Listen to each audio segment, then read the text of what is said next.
BBC বাংলার সান্ধ্য অধিবেশন প্রবাহতে আপনাদের স্বাগত। আজ আপনাদের সাথে লন্ডন স্টুডিও থেকে আছি মানসী বড়ুয়া।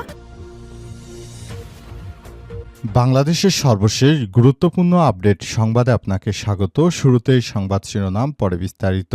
প্রথমেই জানাবো আমাদের হাতে থাকা সর্বশেষ গুরুত্বপূর্ণ সবথেকে তাজা আপডেট সংবাদ। জামাতের ভাগে 220 আসন, বাকি কোন দল পাচ্ছে কতটি? আসন্ন ত্রয়োদশ জাতীয় সংসদ নির্বাচনকে সামনে রেখে 10 দলীয় জোটের আসন সমঝোতা আজ চূড়ান্ত করা হচ্ছে। জোট সূত্র থেকে জানা গেছে মোট 300 আসনের মধ্যে 220টি আসন নির্বাচন করবে জামাত ইসলাম, বাকি 80টি আসন দেয়া হয়েছে অন্যান্য দলগুলোকে।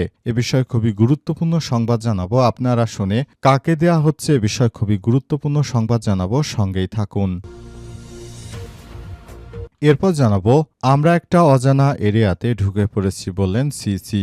আসন্ন নির্বাচন সম্পর্কে প্রধান নির্বাচন কমিশনার সিসিএমএম নাসিরুদ্দিন বলেছেন, আমরা একটা অজানা এরিয়াতে ঢুকে পড়েছি।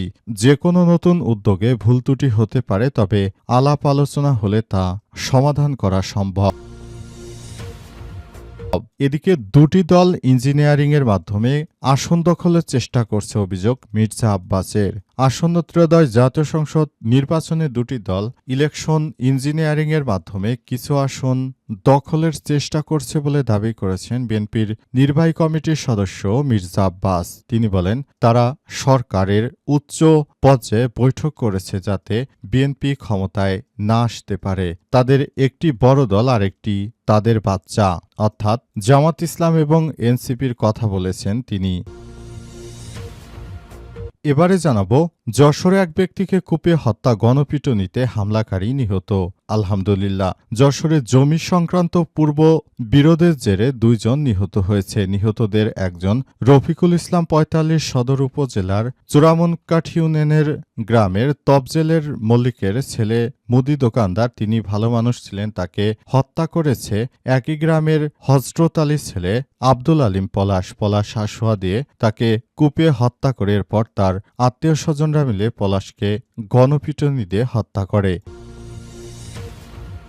এবং সর্বশেষ জানাবো স্পেনে ভয়াবহ ট্রেন দুর্ঘটনায় প্রধান উপদেষ্টার শোক। প্রধান উপদেষ্টা ডক্টর ইউনূস স্পেনের দক্ষিণাঞ্চলে কর্ডোবা শহরের নিকটবর্তী আদামুজে দ্রুতগতির ট্রেনে ভয়াবহ দুর্ঘটনায় গভীর শোক ও দুঃখ প্রকাশ করেছেন। এই ট্রেন দুর্ঘটনায় বেশ কিছু মানুষ নিহত হয়েছে। প্রিয় দর্শক, এতক্ষণ শুনছিলেন সংবাদ শিরোনাম, এবারে বিস্তারিত।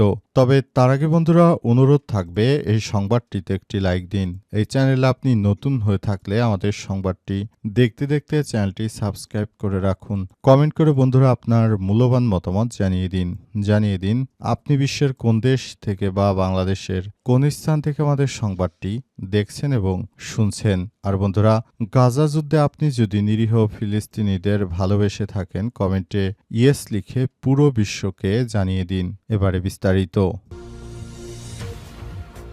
জামাতের ভাগে 220টি আসন, বাকি কোন দল পাচ্ছে কতটি? আসন্ন ত্রয়োদশ জাতীয় সংসদ নির্বাচনকে সামনে রেখে 10 দলীয় জোটের আসন সমঝোতা আজ চূড়ান্ত হচ্ছে।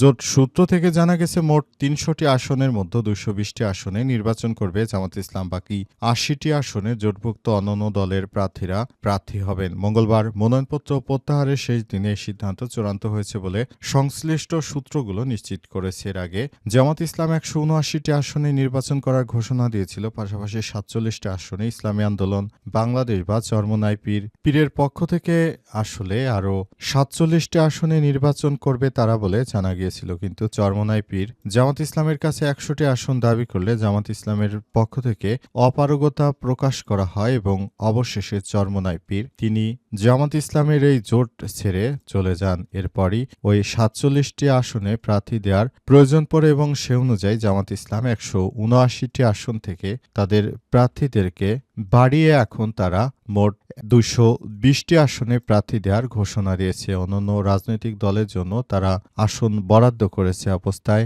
নতুন করে আসলে জামাত ইসলাম এই প্রার্থী বাড়ানোর ফলে কি সুবিধায় পড়বে নাকি অসুবিধায় পড়বে সে বিষয়টি নিয়ে আলাপ আলোচনা করা হচ্ছে।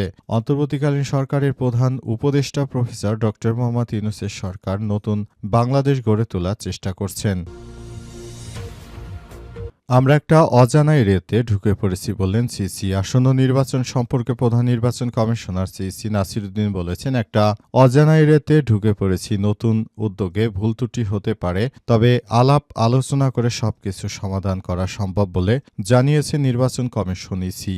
ইতিমধ্যে নির্বাচন কমিশন ইসির কার্যালয়ের সামনে বিএনপির কিছু দুর্বৃত্তরা মিছিল দিতে থাকে। তারা জানায় যে নির্বাচন কমিশন ইসি নাকি বিএনপির সঙ্গে দুই নাম্বারি করেছে। তারা বিএনপির প্রতীকটিকে ব্যালট পেপারে একদম মাঝখানে দিয়েছে, যাতে করে ভাঁজ করলে বিএনপির ধানের শীষ প্রতীকটি আসলে চলে যায় অন্য জায়গায়। সুতরাং এই ব্যাপারটি নিয়ে তারা ব্যাপক আলোচনা সৃষ্টি করে এবং তারা নির্বাচন কমিশনের বিরুদ্ধে বিভিন্ন রকম স্লোগান দিতে থাকে। এরপরই নির্বাচন কমিশনের পক্ষ থেকে আজ এই তথ্য জানানো হয়েছে। সেখানে বলা হয়েছে, নির্বাচন কমিশন তিনি জানিয়েছেন, আমরা নতুন করে সব জায়গায় ঢুকেছি, আমাদের ভুল ত্রুটি হতেই পারে, তবে সেটিকে সবাই ক্ষমা ও সুন্দর দৃষ্টিতে দেখবেন। নির্বাচন কমিশন তার জায়গা থেকে সর্বোচ্চ নিরপেক্ষ থাকার চেষ্টা করছে বলেও জানিয়েছে নির্বাচন কমিশন। তবে শেষ পর্যন্ত আদতে কোন বিষয়গুলো কোন দিকে যায় সে বিষয়টি আসলে জানতে হবে। অন্তর্বর্তীকালীন সরকারের প্রধান উপদেষ্টার ঘোষিত সময় এবছরের ফেব্রুয়ারি 12 তারিখে বাংলাদেশে নির্বাচন অনুষ্ঠিত হতে চলেছে। নির্বাচন হবে নাকি ইতিহাসের সবথেকে ভালো সুষ্ঠু মানের একটি নির্বাচন উপলক্ষে মাঠে থাকবে প্রায় 6 লক্ষ প্রশাসনের সদস্যরা। তারা প্রতিটি কেন্দ্র নিশ্চিত নিরাপত্তা ব্যবস্থায় ঢেকে রাখবে। পাশাপাশি পুরো বাংলাদেশকেই তারা সর্বোচ্চ নিরাপত্তার চাদরে ঢেকে দেবে। অন্তর্বর্তীকালীন সরকারের প্রধান উপদেষ্টা প্রফেসর ড. মোহাম্মদ ইউনূসের সরকার মনে করেন, নতুন বাংলাদেশ গড়ে তুলতে হলে অবশ্যই এর কোনো বিকল্প থাকবে না। মির্জা আব্বাসের অভিযোগ, দুটি দল ইঞ্জিনিয়ারিংয়ের মাধ্যমে কিছু আসন দখলের চেষ্টা করছে। আসন্ন জাতীয় সংসদ নির্বাচনে এবার জামাত ইসলাম এবং এনসিপির বিরুদ্ধে গুরুতর অভিযোগ করেছেন মির্জা আব্বাস। মির্জা আব্বাস বলেন, এনসিপি এবং বিএনপি কিছু আসন ইঞ্জিনিয়ারিংয়ের মাধ্যমে, অর্থাৎ এসব আসনগুলোতে তারা নিজেরা প্রচেষ্টা চালিয়ে তারপর কিছু আসন তারা দখল করতে চায় বলে অভিযোগ করেছেন বিএনপির এই নেতা। তিনি আরও মনে করেন, সব আসনে আসলে বিএনপির প্রার্থীদেরকে চোখ কান খোলা রাখতে হবে, যাতে করে তারা মূলত সবকিছু সুন্দরভাবে করতে পারে, সেই প্রত্যাশা ব্যক্ত করেছেন বিএনপির এই নেতা। তিনি বলেন, নতুন বাংলাদেশ গড়ে তোলার জন্য আমাদের সবাইকে কাজ করতে হবে।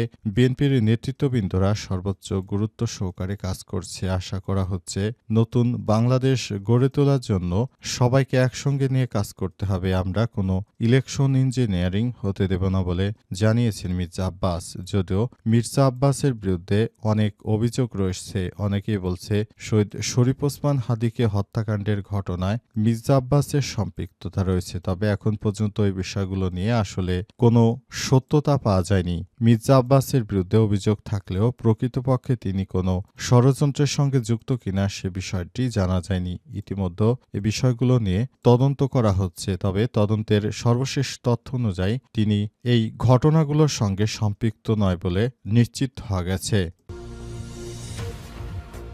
যশোরে এক ব্যক্তিকে কুপিয়ে হত্যা, গণপিটুনিতে হামলাকারী নিহত। যশোরে জমি সংক্রান্ত পূর্ব বিরোধের জেরে দুইজন নিহত হয়েছে। নিহতদের একজন রফিকুল ইসলাম ৪৫ সদর উপজেলার চোরামনকাঠি ইউনিয়নের জগহাটি গ্রামের তফজেল মল্লিকের ছেলে, পেশায় মুদি দোকানদার। অন্যজন আব্দুল আলিম পলাশ, বয়স ৩৫, একই গ্রামের হজরত আলীর ছেলে। বিকেলে চৌগাছ এলাকায় ষোলোয়া কলেজের সামনে এই ঘটনা ঘটে। জানা যায়, জমি সংক্রান্ত পূর্ব বিরোধের জের ধরে দুইজনের মধ্যে এই ধরনের অনাকাঙ্ক্ষিত একটি ঘটনা ঘটে গেছে। এই ঘটনা ঘটার জন্য আসলে কেউই আগে থাকতে প্রস্তুতি নিয়ে রাখেনি। হঠাৎ করে এই অনাকাঙ্ক্ষিত ঘটনা ঘটে যাওয়ার মধ্য দিয়ে আসলে নতুন করে তাদের মধ্যে একটা সম্পর্ক, দূরত্বের সৃষ্টি হয়েছে।